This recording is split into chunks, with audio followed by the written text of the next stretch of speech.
Filipi 2 ayat 15 berkata, supaya kamu tidak beraib dan tidak bernoda sebagai anak-anak Allah yang tidak bercela di tengah-tengah angkatan yang bengkok hatinya dan yang sesat ini, sehingga kamu bercahaya di antara mereka seperti bintang-bintang di dunia.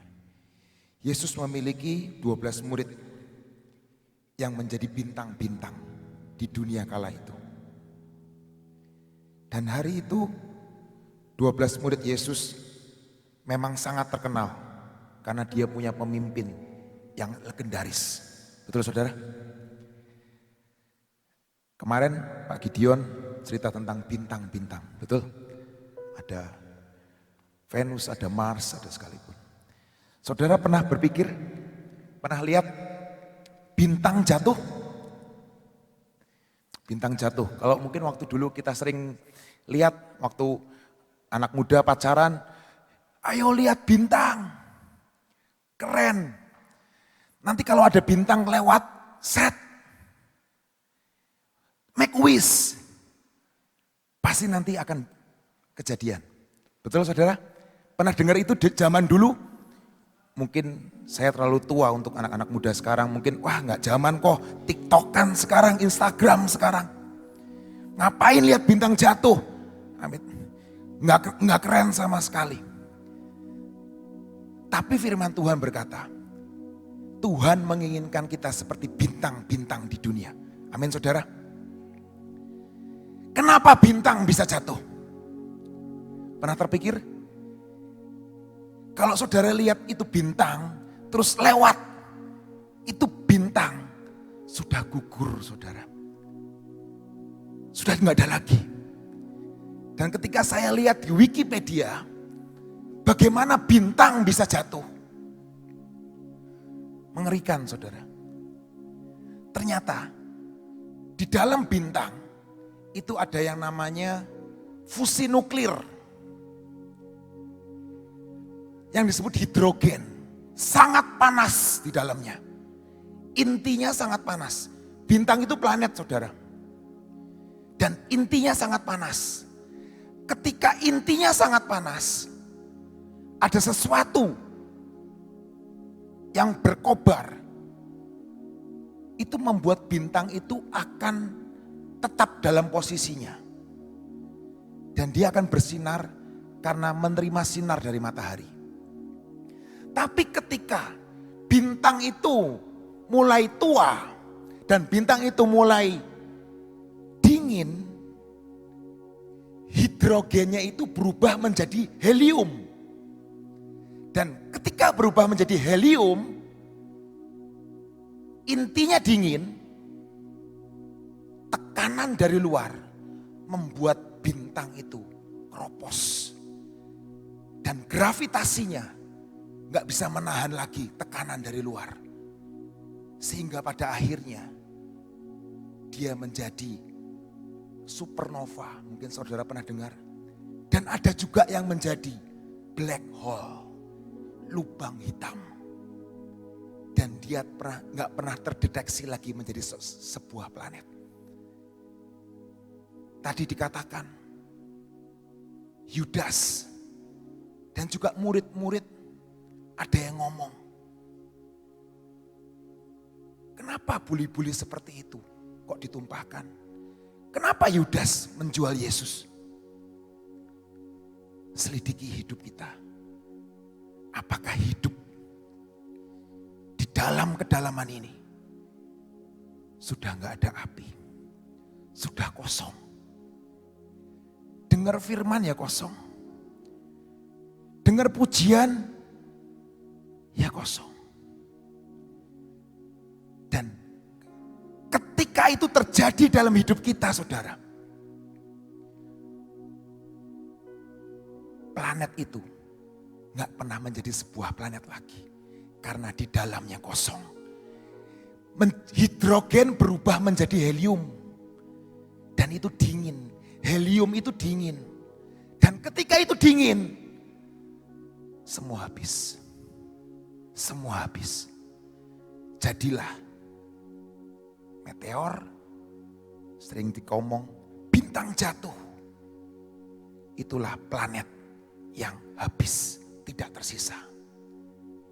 Hilang dari tata surya. Saya pengen setiap kita, gak seperti Yudas. Mungkin murid-murid masih ada, dia punya anugerah Tuhan. Petrus masih ada jaminan Tuhan. Tapi ketika Yudas, dia menjadi black hole, lubang hitam. Dan apakah ada lubang hitam dalam hidup kita? Mari kita benar-benar obati hidup kita. Jangan kita menyerah. Jangan kita berkata, udah gak Tuhan-Tuhanan lagi. Udah gak firman-firmanan lagi. Apaan sih? Selidiki hati kita. Di dalam kedalaman ini. Apakah masih hidrogen atau sudah berubah menjadi helium? Apakah masih panas atau udah menjadi dingin? Itu sekedar intermezzo dari saya. Tadi jelas Tuhan ngomong ke saya. Ingat nak, sebuah planet hilang karena dia kehabisan hidrogen. Sebuah planet hilang karena panas di dalamnya sudah habis. Jangan sampai seperti kita, seperti planet itu. Amin saudara. Oke, kita akan baca ayat yang sesuai dengan minggu depan kita akan merayakan Paskah di tempat ini. Kita akan baca sebuah ayat dari 1 Korintus 15 ayat 45 sampai 49. Hari ini saya mau bicara tentang Taman Eden dan Taman Getsemani. Ada dua taman saudara di Alkitab yang dispesifik dengan jelas. Saya nggak tahu kalau saudara menemukan taman-taman yang lain. Tapi saya cuma menemukan dua taman ini. Yang lain cuma disebut Taman Raja, tamannya Esther, tamannya Ahasiweros, ada taman-tamannya. Tapi taman secara spesifik ada dua. Yang pertama adalah Taman Eden, yang kedua adalah Taman Getsemani. Dan taman ini, dari kedua taman ini, lahirlah cerita besar. Dan dampaknya sampai hari ini kita rasakan. Dari kedua taman ini, dua kisah besar terjadi di Alkitab. Kita mau baca 1 Korintus 15 ayat 45 sampai 49. Manusia pertama Adam menjadi makhluk yang hidup, tetapi Adam yang akhir menjadi roh yang menghidupkan. Tetapi yang mula-mula datang bukanlah yang rohania, tetapi yang alamiah. Kemudian barulah datang yang rohania. Manusia pertama berasal dari debu tanah dan bersifat jasmani. Manusia kedua berasal dari sorga. Makhluk-makhluk alamiah sama dengan dia yang berasal dari debu tanah, dan makhluk-makhluk sorgawi sama dengan dia yang berasal dari sorga. Sama seperti kita telah memakai rupa dari yang alamiah, demikian pula kita akan memakai rupa dari yang sorgawi. Alkitab menuliskan, Paulus lebih tepatnya menuliskan, Adam yang pertama adalah manusia ciptaan Tuhan yang pertama, yaitu Adam. Dan yang kedua yaitu Kristus yang kita percayai kebangkitannya hari ini adalah Adam yang kedua. Betul saudara? Dan Adam yang pertama, setiap kita punya destiny, betul saudara? Seringkali diajarin di Bahtera, diajari oleh pemimpin-pemimpin kita. Punya tujuan hidup, punya destiny. Dan setiap kita punya destiny masing-masing di hadapan Tuhan. Kalau saudara tahu nggak tahu, saudara pasti punya destiny. Mungkin hari ini saudara akan ngomong, ya destiny saya seorang pengusaha. Destiny saya seorang pendeta, destiny saya seorang dokter, destiny saya seorang desainer, destiny saya mungkin ibu rumah tangga, destiny saya adalah pemimpin pujian, destiny saya pembawa lawatan, destiny saya mengguncangkan dunia. oke, is oke. Itu semua oke. Dan itu semua bagus di hadapan Tuhan.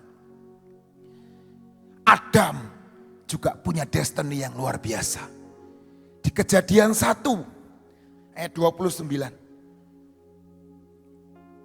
Lihatlah, aku memberikan kepadamu segala tumbuh-tumbuhan yang berbiji di seluruh bumi dan segala pohon-pohonan yang buahnya berbiji. Itulah yang akan menjadi makananmu. Tetapi kepada segala binatang di bumi dan segala burung di udara dan segala yang merayap di bumi yang bernyawa, kuberikan segala tumbuh-tumbuhan hijau menjadi makanannya, dan jadilah demikian. Dan destiny Tuhan atas Adam di ayat sebelumnya ayat 28 berkata, beranak cuculah dan bertumbuh banyak, penuhilah bumi, taklukkanlah itu, berkuasalah atas ikan-ikan di laut dan burung-burung di udara dan atas segala binatang yang merayap di bumi.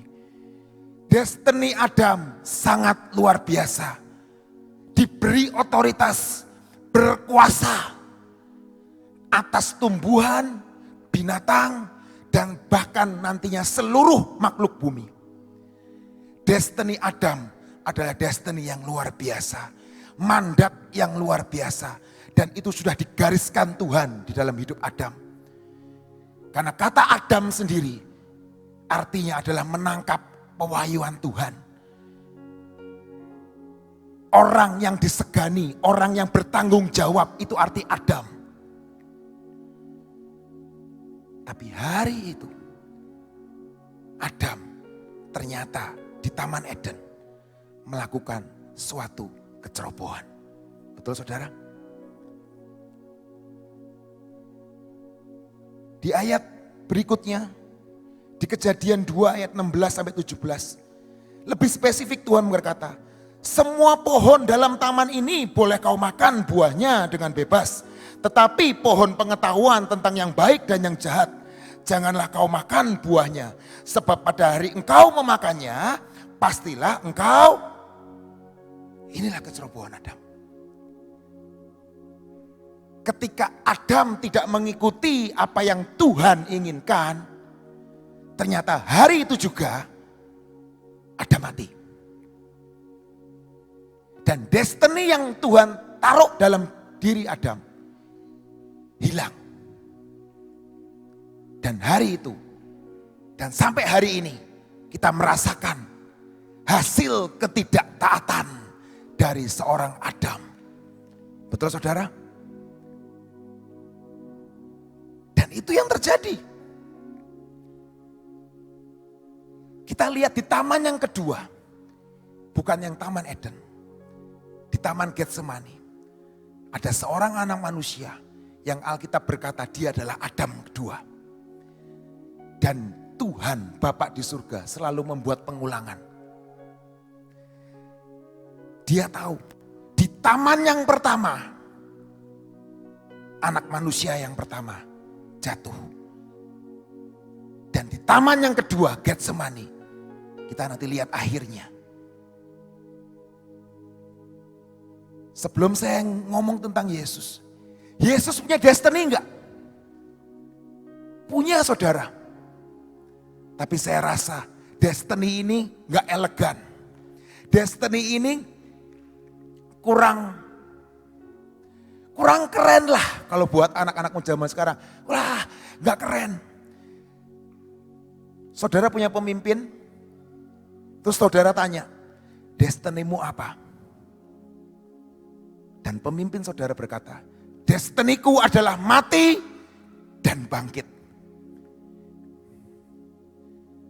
Saudara bisa bayangkan, hari-hari itu murid-muridnya nggak tahu kalau Yesus bakal bangkit.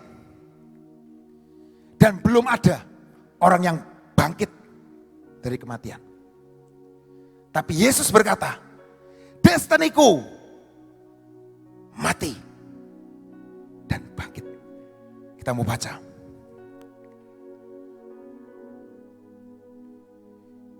Di Markus 9 ayat 21.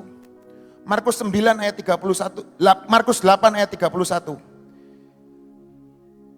Kemudian mulailah Yesus mengajarkan kepada mereka bahwa anak manusia harus menanggung banyak penderitaan dan ditolak oleh tua-tua, imam-imam kepala dan ahli-ahli Taurat, lalu dibunuh dan bangkit sesudah 3 hari. Saudara bisa bayangkan murid-muridnya mendengar hal itu dan orang-orang yang mendengar hal itu, iki wong, ini orang apa sih? Ini orang apa sih? Datang, destininya mati. Nggak keren sama sekali. Mati dan bangkit pada hari ketiga. Markus 10 ayat 45 berkata, karena anak manusia juga datang bukan untuk dilayani, melainkan untuk melayani dan untuk memberikan nyawanya menjadi tebusan bagi banyak orang. Ketika saudara baca ayat ini dan ketika membayangkan seorang yang Anda segani, temu-temu ngomong seperti ini kepada saudara. Aku ini datang untuk memberikan nyawaku buat banyak orang. Wah, orang aneh ini. Enggak benar ini. Salah saya nih. Saya ngikut Tuhan Yesus hari ini salah. Betul? Mungkin murid-muridnya akan berpikir seperti itu. Di ayat selanjutnya di Yohanes 10 ayat 17 sampai 18. Ayat 18 saya mau baca. Tidak seorang pun mengambilnya daripadaku, melainkan aku memberikannya menurut kehendakku sendiri. Aku berkuasa memberikannya dan berkuasa mengambilnya. Dia punya kuasa, tapi dia gak mau pakai kuasa itu. Memberikannya dan berkuasa mengambilnya kembali. Inilah tugas yang kuterima dari Bapakku. Adam yang pertama, keren saudara. Destininya keren. Wah, keren lah. Menguasai dunia. Memberi makan bangsa-bangsa mungkin. Keren kan? Tapi Adam yang kedua. Alkitab yang nulis loh. Memberikan nyawanya. Mengosongkan dirinya. Mati. Dan bangkit pada hari yang ketiga. Amin saudara. Itu Tuhan yang kita sembah loh. Masih mau ikut Tuhan? Masih mau ikut Tuhan? Tugasnya Tuhan itu loh.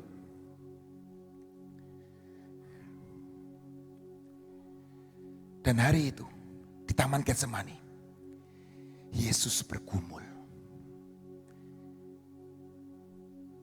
Dia mau ikut kehendaknya sendiri, tidak ngomong, atau kehendak Bapa di surga.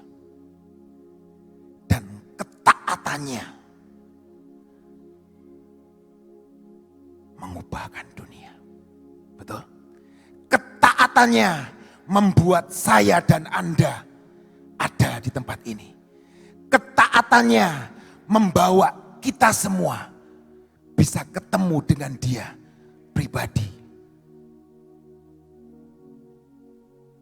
Karena kecerobohan satu orang, kita berdosa hari ini. Tapi karena ketaatan satu orang, kita beroleh hidup yang kekal. Amin saudara. Itulah Yesus kita. Amin saudara. Betapa hebat Yesus kita.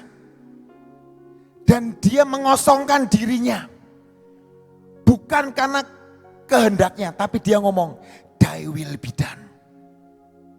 Hari ini mungkin kau mengalami hal-hal yang gak enak. Hal-hal yang di luar ekspektasimu. Dia anak Allah. Yesus anak Allah. Tapi dia sebagai anak, dia memilih untuk taat sampai akhir. Amin. Dan di taman yang sama, Taman Getsemani, Allah membalikan keadaan. Allah melupakan, aku gak mau pakai Taman Eden lagi. Aku gak pakai Adam yang pertama. Tapi aku pakai Adam yang kedua. Firman Tuhan berkata seperti itu saudara. Dan hari ini kita ada.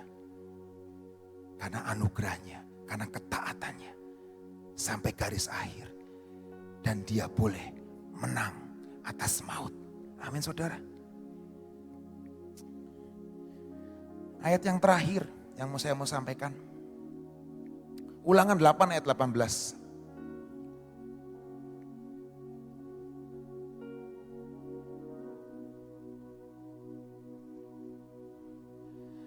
Tetapi haruslah engkau ingat kepada Tuhan Allahmu, sebab dialah yang memberikan kepadamu kekuatan untuk memperoleh kekayaan, dengan maksud meneguhkan perjanjian yang diikrarkannya dengan sumpah kepada nenek moyangmu, seperti sekarang ini.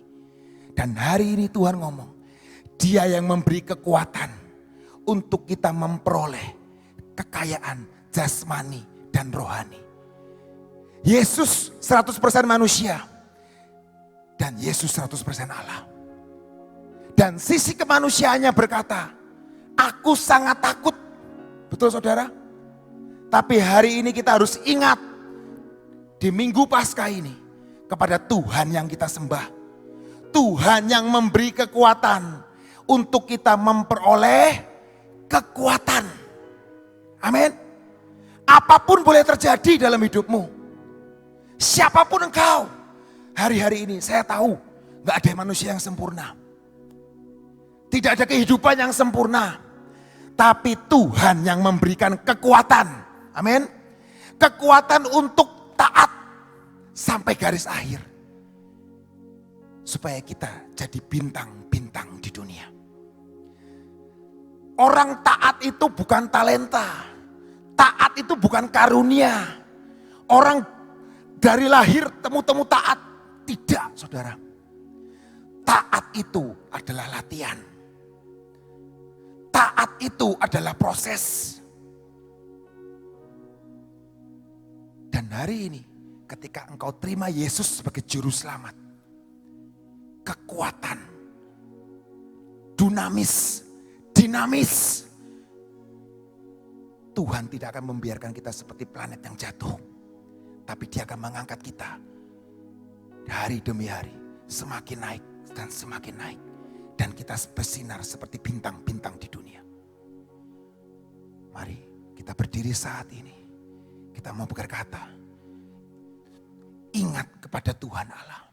Ingat kepada Yesus yang sudah mati buat hidupmu dan hidupku. Dan kekuatan untuk mencapai garis akhir. Itu akan Tuhan berikan buat kita semua. Tidak ada yang terpotong destininya. Tidak ada yang suam-suam lagi. Semuanya taat sampai garis akhir dan menjadi bintang-bintang di dunia. Amin saudara. Kita gak ngomong bintang di dunia lebih terang. Tapi hari ini kita ingat Ulangan 8 ayat 18. Tuhan yang memberi kekuatan. Tuhan yang memberi kekuatan. Amin saudara. Sampai garis akhir. Sampai destiny kita tuntas.